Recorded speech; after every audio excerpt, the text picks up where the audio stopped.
உன் போக்குல விடணும்னா என்ன பண்ணணும்? எனக்காக யார்கிட்டயும் சண்டை போடாத, எனக்காக யார்கிட்டயும் போய் பேசாத. நீ ஏன் எதுவும் பண்ண மாட்ட? நாங்களும் எதுவும் பண்ண வேணான்னா இப்படியே தனிமரமா தான் நின்னுக்கிட்டு கிடக்கணும். நின்னுட்டு போறேம்மா, நான் நின்னுட்டு போறேன். தனி மரமாவே இருந்துட்டு போறேன்.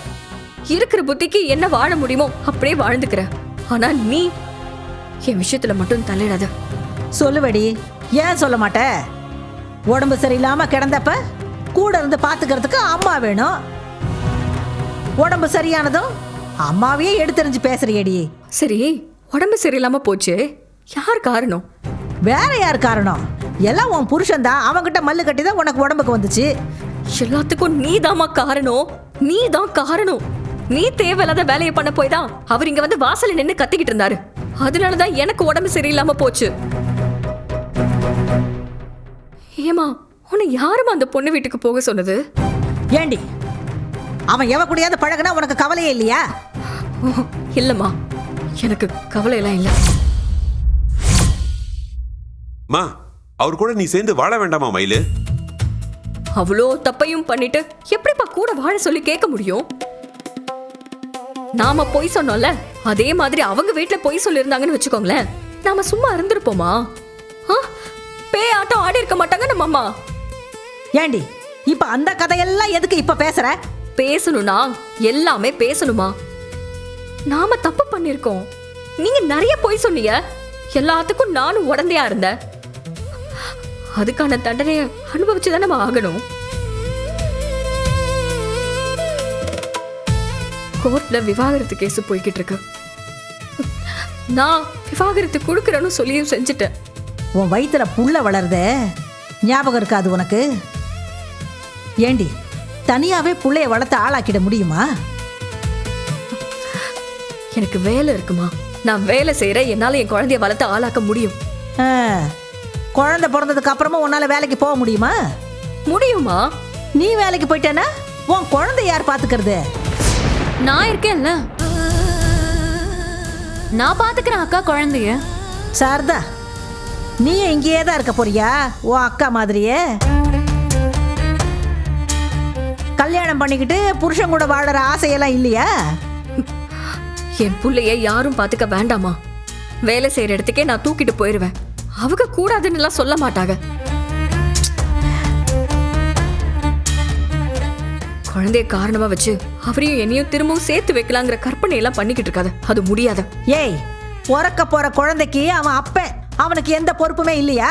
ஏமா, இது ஏன் குழந்தையே இல்லைன்னு சொன்னவரு பொறுப்பெடுத்துக்கணுமா? அப்படி அவர் பொறுப்பெடுத்துக்கணும்னு எனக்கு எந்த எதிர்பார்ப்பும் இல்ல. ஷோ மயிலு, மா, திரும்பவும் திரும்பவும் ஒரே விஷயத்த நம்ம பேசிட்டு இருக்க வேண்டாம். எனக்கும் அவருக்கும் இருந்த உறவு முறிஞ்சிருச்சு. அதை ஏதாவது ஒட்ட வைக்கணும், அது இதுன்னு ஏதாவது பண்ணிக்கிட்டு இருந்தேன்னு வையேன், திரும்பவும் நான் பாத்துக்கிட்டு சும்மா இருக்க மாட்டேமா. என்ன பண்ணுவ? எங்கேயாவது போயிருவேன், வீட்டை விட்டு போயிருவேன். பைத்தியக்காரி மாதிரி பேசாத மயிலு. பைத்தியக்காரி மாதிரி பேசலாமா? இப்பதான் நான் தெளிவா பேசிட்டு இருக்கேன். இதே தெளிவோட தான் வாழ்க்கை முழுக்க இருக்கணும்னு நினைக்கிறேன். இங்க பாரு, நான் இப்பவே சொல்லிட்டேன், யார் வீட்டுக்காவது போய் சண்டை போடுறது, பிரச்சனை பண்றது, ஏன் வாழ்க்கையை காப்பாத்துறதா நினைச்சிட்டு அங்க போய் என் பேரை அவமானப்படுத்துறது, இதெல்லாம் இன்னையோட நிறுத்திரு சொல்லிட்டேன். இல்லைன்னா நான் கண்டிப்பா எங்கேயாவது போயிருவேன், நிச்சயம் போயிருவேன். அப்புறம் இந்த மயில திரும்ப வீட்டு பக்கம் வரக்கூட மாட்டான் சொல்லிட்டேன். என்ன பத்தியும் என் புள்ளைய பத்தியும் நான் கவலைப்பட்டுக்கிறேன், சரியா? நீங்க உங்க வாழ்க்கைய பாருங்க. தோ இங்க நிக்கிறாளே சுடரோட வாழ்க்கைய பாருங்க. என்ன நிம்மதியா இருக்க விடுங்கம்மா. அக்கா, அக்கா, பேசிட்டு போற பேச்ச பாத்தியாயா? அறிவு கெட்டவ.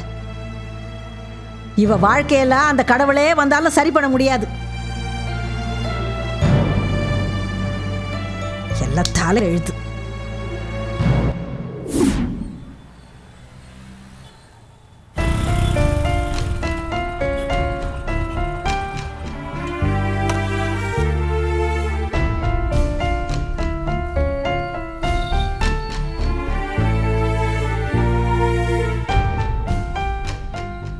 அண்ணா போங்கண்ணா.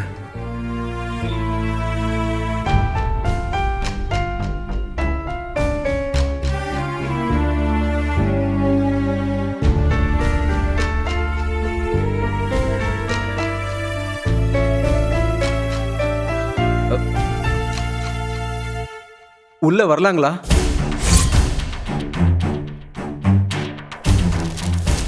ஏன்பா பிரச்சனையே வேண்டாம் தானே அன்னைக்கு கடைக்கு வந்து பேசினேன். மறுபடியும் எதுக்கு இங்க வந்திருக்க நீ? யாருங்க இவங்க? அஞ்சலி சொன்னால அந்த சரவணன்.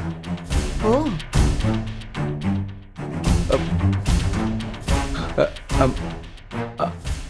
அம்மா அண்ணா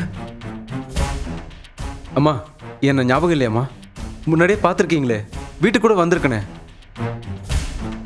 என் பொண்ணு வாழ்க்கையில நடக்கிற பிரச்சனையில நானே பித்து பிடிச்ச மாதிரி சுத்திக்கிட்டு இருக்கேன். இதுல உன் மாமியார் வேற வீட்டுக்கு வந்து கத்திட்டு போறாங்க, சண்டை போட்டுட்டு போறாங்க. தேவையப்பா இதெல்லாம் எங்களுக்கு இப்போ?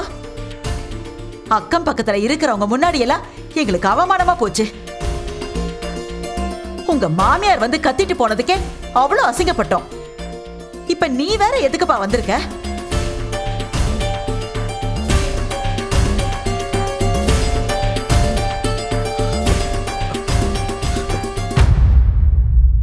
நான் பிரச்சனை பண்ணவோ உங்களை கஷ்டப்படுத்தவோ நான் இங்கே வரல.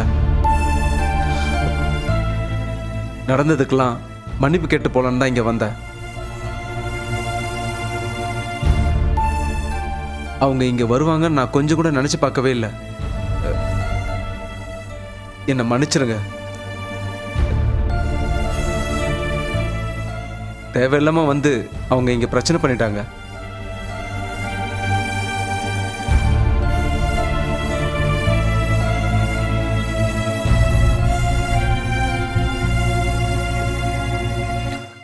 உன்னை ரொம்ப தப்பாக பேசிட்டதா அப்பா சொன்னார். அவங்க அப்படி பேசுனதுக்காக நான் உன்கிட்ட மன்னிப்பு கேட்டுக்கிறேன் அஞ்சலி. என்னை மன்னிச்சிரு.